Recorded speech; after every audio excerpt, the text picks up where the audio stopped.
ಬೀದರ್ ಜಿಲ್ಲೆ ಔರಾದ್ ಪಟ್ಟಣಕ್ಕೆ ಪೂರೈಕೆಯಾಗುತ್ತಿರುವ ಹಾಲಹಳ್ಳಿ ಸಮೀಪದ ನೀರು ಶುದ್ದೀಕರಣ ಘಟಕಕ್ಕೆ ಔರಾದ್ ಸಿವಿಲ್ ಕೋರ್ಟ್ ಹಿರಿಯ ನ್ಯಾಯಾಧೀಶರಾದ ಹಾಜಿ ಹುಸೇನ್ ಸಾಬ್ ಯಾದವಾಡ ಅವರು ಭೇಟಿ ನೀಡಿ ಪರಿಶೀಲನೆ ನಡೆಸಿದರು. ಈ ವೇಳೆ ಶುದ್ದೀಕರಣದ ಪ್ರಕ್ರಿಯೆ ಸರಿಯಾಗಿ ನಡೆಯದೆ ಅಶುದ್ಧ ನೀರು ಪೂರೈಕೆ ಮಾಡಲಾಗುತ್ತಿರುವುದು ಕಂಡುಬಂದ ಹಿನ್ನೆಲೆಯಲ್ಲಿ ಪುರಸಭೆಯ ಅಧಿಕಾರಿಗಳ ವಿರುದ್ಧ ಅವರು ತೀವ್ರ ಆಕ್ರೋಶ ವ್ಯಕ್ತಪಡಿಸಿದರು.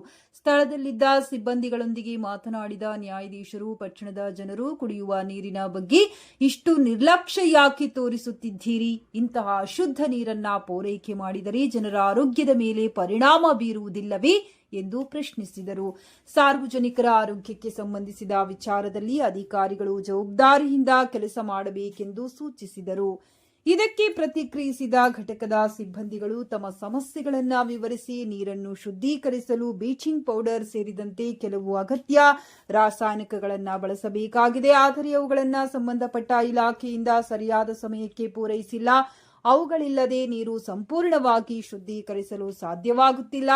ಆದ್ದರಿಂದ ಅನಿವಾರ್ಯವಾಗಿ ಇದೇ ನೀರನ್ನು ಸರಬರಾಜು ಮಾಡಲಾಗುತ್ತಿದೆ ಎಂದು ತಿಳಿಸಿದರು. ನಂತರ ಈ ವಿಷಯವನ್ನ ಪರಿಶೀಲಿಸಿದಾಗ ಬ್ಲೀಚಿಂಗ್ ಪೌಡರ್ ಖರೀದಿಗೆ ಸಂಬಂಧಿಸಿದ ಹಣ ಪಾವತಿಸುವುದರಿಂದ ಅದರ ಪೂರೈಕೆ ಸ್ಥಗಿತಗೊಂಡಿರುವುದು ತಿಳಿದು ಬಂದಿದೆ. ಈ ಕಾರಣದಿಂದ ನೀರು ಶುದ್ದೀಕರಣ ಪ್ರಕ್ರಿಯೆ ಸರಿಯಾಗಿ ನಡೆಯದೇ ಇರುವುದಾಗಿ ಮೂಲಗಳಿಂದ ಮಾಹಿತಿ ಪಡೆದರು.